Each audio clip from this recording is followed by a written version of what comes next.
Well, the big question this morning, will Albuquerque's special city council meeting tonight get out of control like the one on Monday? Yeah, today there will be new rules in place to make sure there won't be any chaos. Council President Ken Sanchez announced yesterday any interruption at tonight's meeting could be considered a misdemeanor. And Sanchez says he will be ready to enforce that.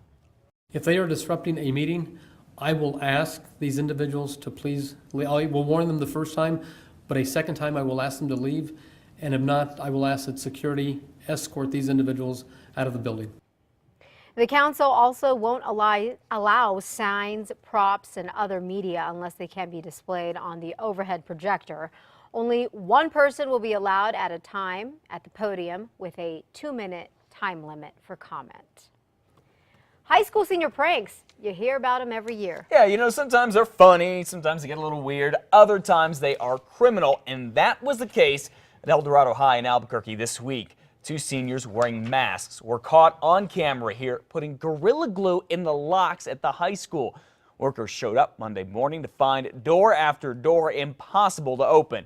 And it didn't take them long to figure out who did it after the school offered a $200 reward. I believe that the students did not realize the extent of the damage that they caused. I think they believed it to be funny. I'm sure they did, but it's not funny anymore. The principal says the 2 seniors did about $6,000 of damage. They could face felony charges for the vandalism, and they could have to pay for all the repairs. And no matter what, they will not be throwing their cap up at graduation or walking across the stage. Well, the 12-year-old boy accused of shooting 2 classmates at a middle school in Roswell earlier this week is now expected to change his plea. Earlier this year. Police say Mason Campbell fired a shotgun into a crowded gym at Brendo Middle School back in January and hit Nathaniel Tavares and Kendall Sanders. Campbell is charged with 3 counts of aggravated battery and taking a weapon to school. At a hearing in March, Campbell did not enter a plea, which is the equivalent of pleading not guilty. At the time, his attorneys told us they were working on a deal. Now, court records show Campbell has a hearing to change his plea on May 16th. As for now, he's still locked up at a juvenile detention center. Well, he may have been New Mexico's most prolific serial killer, but nobody's ever found the bodies of the women he killed. And now a former cop who handled the David Parker Ray case is speaking out about why. You will probably scream a lot, and that is exactly what I want you to do.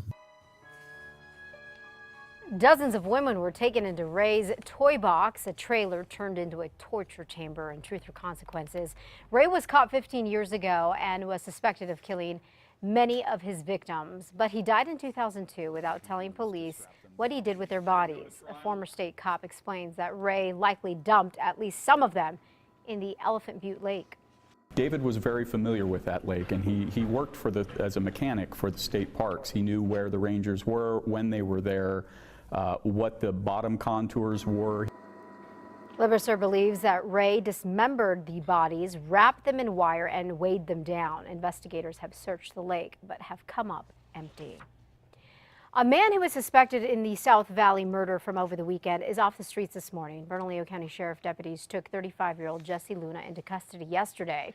Investigators say Luna shot and killed 44-year-old Manuel Perea Saturday at a home near Bridge and 5 Points. No word on a motive yet. Luna does have a long criminal history.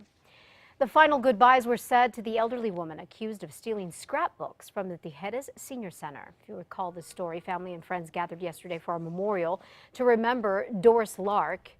As I mentioned, you may recall, Lark and Floyd Watson, both in their 70s, were banned from the Senior Center in February after the village mayor accused the two of stealing scrapbooks.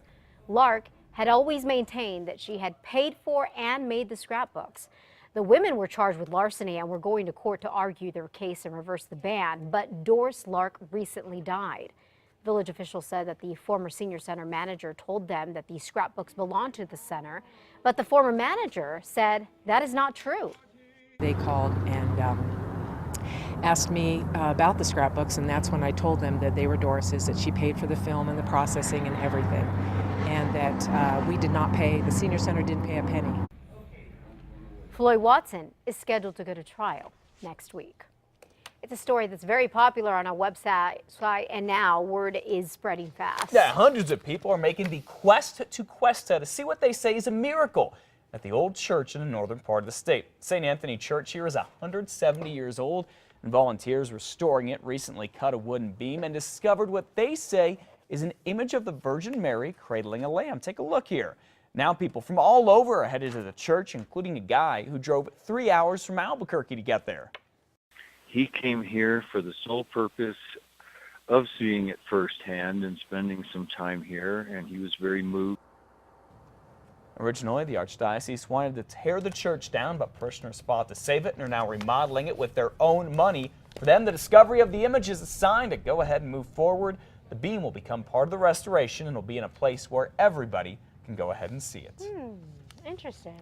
Yeah, For a further look, it's on our website, by the way. Yep, KRQE.com. Hundreds and even thousands of people are checking that out. And if you want to, you can go up there and see it in person.